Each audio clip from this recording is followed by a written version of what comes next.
Enter, my son. The Lord is present. Forgive me, Father, for I have sinned. It has been an eternity since my last confession, or perhaps no time at all. Time, as I know it, ceased to have meaning long, long ago. My sins are not of commission, Father, not in the way you might understand. They are sins of enduring, of surviving, of witnessing. We all carry burdens, my son. Speak your heart. The confessional is a sacred space, a sanctuary for truth. Truth, yes. The truth is a flood, Father. It drowns everything in its path, leaving only desolation. I stand before you, or rather, I sit within this shadowed box, a man adrift, not on water, not anymore, but on a sea of memory, of silence, of an unbearable, crushing solitude. You know my name, I presume, or at least you know the legend. Noah, the righteous one, the chosen one, the man who built the ark. That is the story they tell, isn't it? A fable of faith, of obedience, of salvation. But they don't tell the other story, the real story, the one that haunts my every waking moment, that permeates my dreams with the stench of despair and the echoes of a million final breaths. Tell me, Noah, what is this untold story? What burden truly weighs upon your soul? The burden, Father, is not the labor of the ark. That was mere wood and pitch, sweat and calloused hands, a physical task. Immense, yes, but comprehensible. No, the true burden began when the first drop of rain fell, when the waters began to rise, when the screams began to mingle with the thunder, and it has never truly ended. Imagine, Father, imagine a world vibrant and teeming of laughter and sorrow, of love and hatred, of all the messy, beautiful, terrible chaos that is humanity. And then imagine watching it all, every single spark of it extinguished. Not by a distant, abstract force, but by a deluge you were explicitly spared from. A deluge you helped facilitate in your own small, obedient way. I heard them. Oh God, I heard them. The pleas, the cries, the desperate pounding on the very hull that separated me from their drowning agony. Children, Father. So many children, their innocent voices distorted by the rushing water, pleading for a way in. Mothers clutching their infants, their faces contorted in terror and understanding. Old men, their wisdom turning to ash in their final moments, their eyes fixed on the rising tide. And I was inside, safe, chosen, protected, while the world outside became a liquid grave. Every splash, every ripple against the wood was a life ending. Every creak of the timbers was a soul departing. I closed my eyes, Father, but their faces were etched onto the inside of my eyelids. I covered my ears, but their screams resonated in my bones. And the silence that followed, that was the worst. The absolute, profound, crushing silence. The rain stopped eventually, yes, but the silence, it was the silence of emptiness, the silence of absence, the silence of a world that had been and now was no more. Only the lapping of water against the ark, a constant gentle reminder of the cataclysm, a lullaby of the dead. For 40 days and 40 nights we floated on a vast, featureless ocean, a monument to destruction. And then, for even longer, as the waters receded, revealing a landscape utterly barren, utterly desolate. A world wiped clean, yes, but at what cost? And who was left to pay it? Only us. Only me. The guilt, Father, it is a suffocating cloak. Why me? Why my family? What made us so special, so worthy of survival, when so many others, perhaps equally good, perhaps even better in their hearts, were condemned? Was it simply obedience, a blind adherence to a divine command? Was that truly the measure of worthiness? I watched the world die, and I did nothing but exist.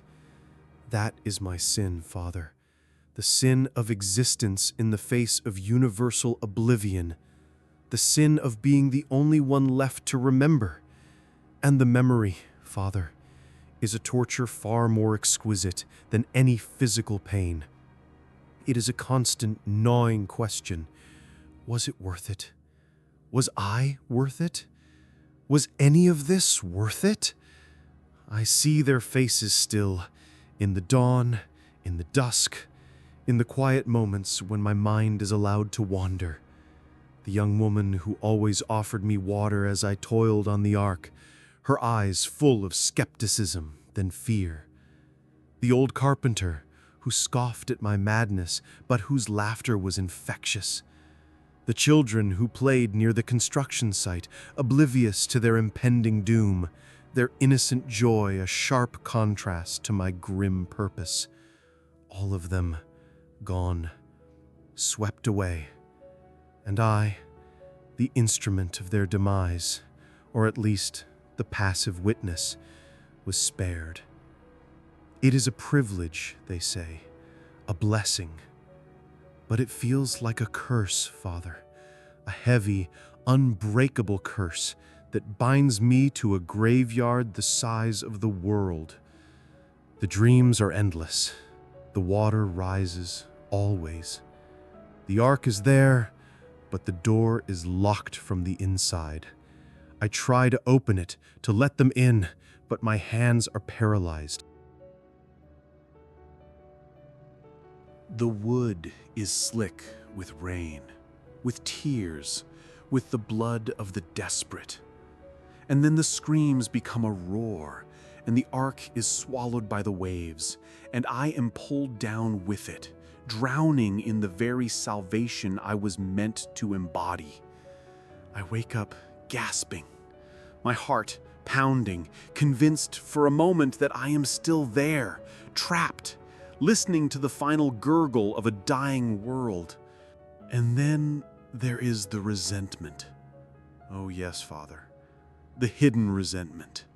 It simmers beneath the surface of my piety, a dark, bitter pool.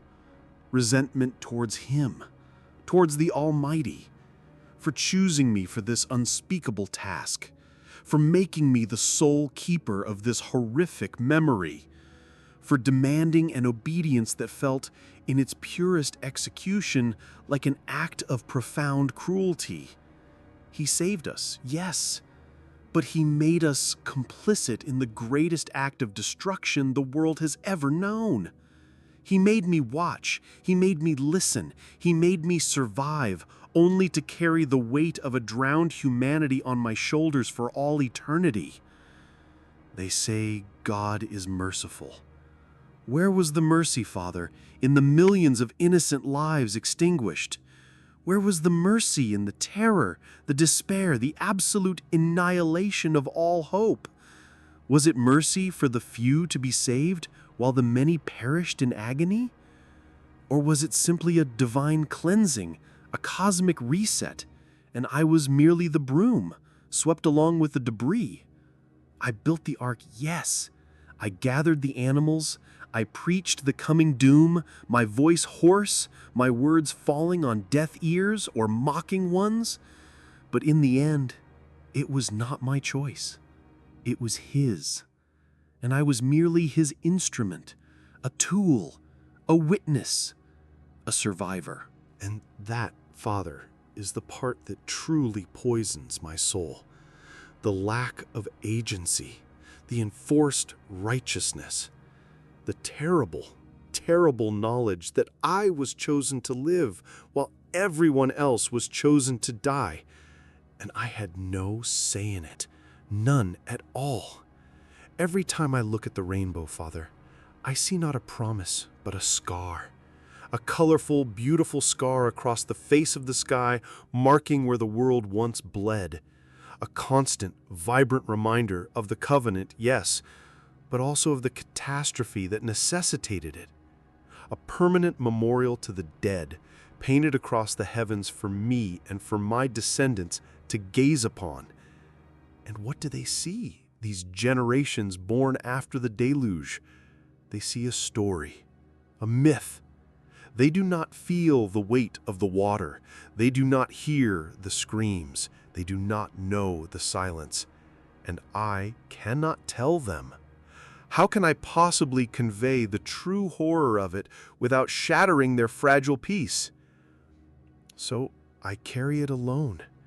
I have carried it for so long, Father, so very, very long. And I am tired. So terribly, profoundly tired. Noah, you speak of a burden, a guilt, a resentment. You speak of being a tool, a witness.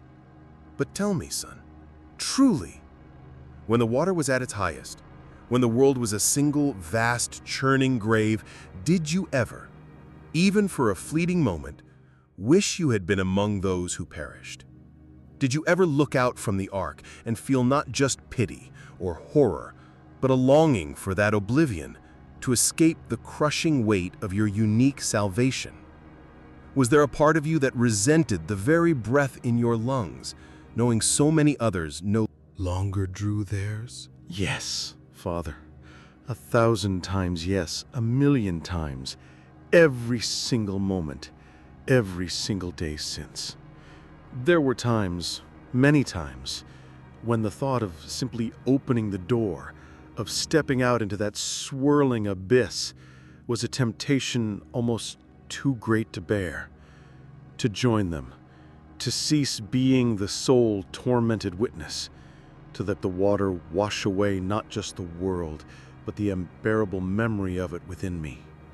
To find the peace of nothingness, rather than the torture of endless remembrance. I would stand by the small, grimy windows of the ark, peering out into the endless, gray expanse. And I would see the debris floating by, a broken toy, a piece of furniture, and sometimes a body, bloated, unrecognizable, but undeniably human. And I would think, there but for the grace of God go I. But it wasn't grace, Father, not as I felt it. It was a sentence to perpetual sorrow. A sentence to a loneliness so profound that it transcends all human understanding. My own family, Father, my sons and their wives, they were a comfort, yes, but they did not see what I saw. They did not hear what I heard. They were focused on the future, on the new world, on the promise of life renewed. And I was trapped in the past, in the dying echoes of the old world. I carried the weight of all those lost souls, their silent accusations, their unspoken questions, their final desperate pleas. And I could not share it. How could I burden them with such a horror? How could I tell them that their very existence was built upon a mountain of corpses, washed clean by a divine hand that felt less like love and more like unfeeling judgment? So I smiled, I nodded, I spoke of God's plan, of His wisdom, of the new beginning. But inside, Father, inside, I was screaming. I was drowning. I was consumed by the very thing I had escaped. My faith, it became a cage. A gilded cage, perhaps, but a cage nonetheless. I was beholden to a covenant I never truly understood, to a purpose that felt less like a blessing and more like a cosmic punishment. I was the keeper of a terrible secret, the secret that survival can be a greater torment than death. The resentment, it festered, not just for him, for his divine decree, but for myself, for my own weakness, for my inability to truly understand, for my simple, blind obedience. Was I a hero, Father? Or merely a compliant pawn in a game of cosmic chess? Did I truly believe, or did I simply fear? Fear of his wrath, yes, but also fear of the unknown. Fear of not building the ark. Fear of what would happen if I dared to question, to refuse.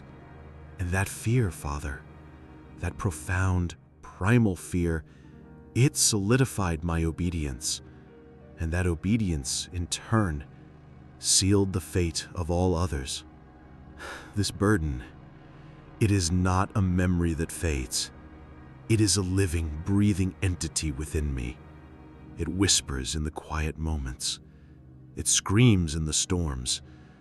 It reminds me constantly that I am alone, utterly, irrevocably alone. The last vestige of a forgotten world. A relic of a time when God spoke directly, and his words were not just commandments, but cataclysms.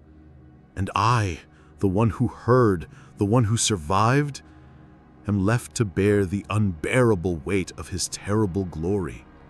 I am a living tomb, Father, filled with the echoes of those drowned souls. Ghosts of a drowned humanity, and I yearn for release. I yearn for the day when even this ancient, weary body will finally succumb, and I can, at last, join them in the silence of oblivion. Ghosts of a drowned humanity, and I yearn for release. I yearn for the day when even this ancient, weary body will finally succumb, and I can, at last, join them in the silence of oblivion. A desperate, animalistic instinct for self-preservation, cloaked in piety. To refuse was to invite the same oblivion, but with the added damnation of defiance. And what would that accomplish? To let humanity simply cease? No witness? Is that what you suggest? That I should have allowed the very memory of what was to be utterly erased?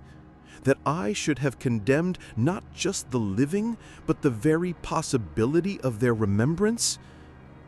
No, that is the greater cruelty. That is the ultimate damnation. You ask if I would build the ark again? The question itself is a torment. For every fiber of my being screams, no! No, I would not. I would curse the day I was born. I would tear down the wood with my bare hands. I would smash the pitch, scatter the animals, and embrace the flood with open arms, a willing participant in the universal demise. But then I look at my children, at their children, at the generations that have sprung forth from that terrible, solitary beginning. And I see the laughter, I see the love, I see the striving, the creating, the enduring, and I know that the very essence of what was, the very spark of humanity continues because of me, because of my obedience, because of my suffering.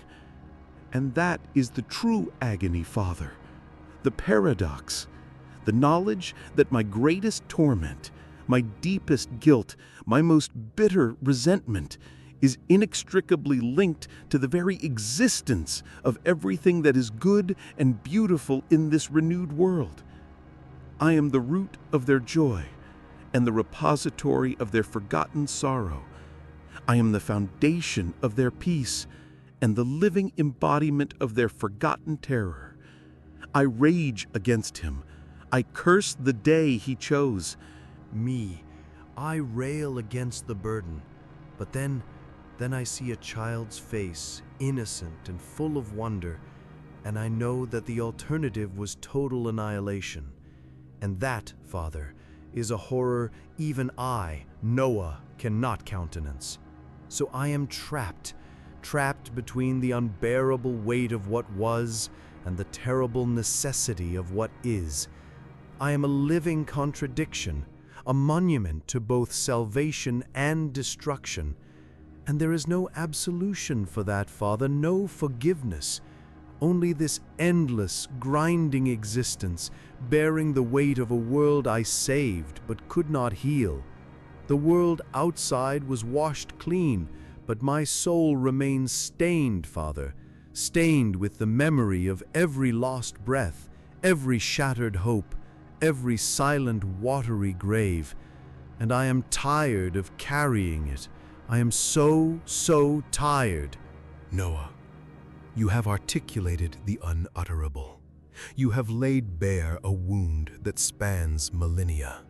You seek absolution, but perhaps what you truly seek is understanding. And in your anguish, in your profound confession, you have achieved a measure of it. The burden you carry is indeed immense. It is a burden few, if any, could ever comprehend. But consider this, my son. The very fact that you can still feel this pain, this guilt, this resentment after such an inconceivable passage of time is a testament to the depth of your soul, to the enduring spark of humanity within you. You are not merely a survivor. You are a living memory, a conscience for a world that has forgotten its genesis. The divine act, as you experienced it, was indeed terrifying in its scope, uncompromising in its execution. But perhaps, in being chosen to witness it, to survive it, you were also chosen to be the one who could truly understand the reason. Me, I rail against the burden, but then I see a child's face, innocent and full of wonder, and I know that the alternative was total annihilation. And that, Father, is a horror even I, Noah, cannot countenance. So I am trapped between the unbearable weight of what was and the terrible necessity of what is. I am a living contradiction, a monument to both salvation and destruction. And there is no absolution for that, Father, no forgiveness. Only this endless, grinding existence, bearing the weight of a world I saved but could not heal. The world outside was washed clean, but my soul remains stained, Father, stained with the memory of every lost breath, every shattered hope, every silent, watery grave. And I am tired of carrying it. I am so tired. Noah, you have articulated the unutterable. You have laid bare a wound that spans millennia. You seek absolution, but perhaps what you truly seek is understanding. And in your anguish, in your profound confession, you have achieved a measure of it. The burden you carry is indeed immense. It is a burden few, if any, could ever comprehend. But consider this, my son. The very fact that you can still feel this pain, this guilt, this resentment after such an inconceivable passage of time is a testament to the depth of your soul, to the enduring spark of humanity within you. You are not merely a survivor. You are a living memory, a conscience for a world that has forgotten its genesis. The divine act, as you experienced it, was indeed terrifying in its scope, uncompromising in its execution. But perhaps, in being chosen to witness it, to survive it, you were also chosen to be the one who could truly understand the reason. Is with you, Noah, always. And with your spirit.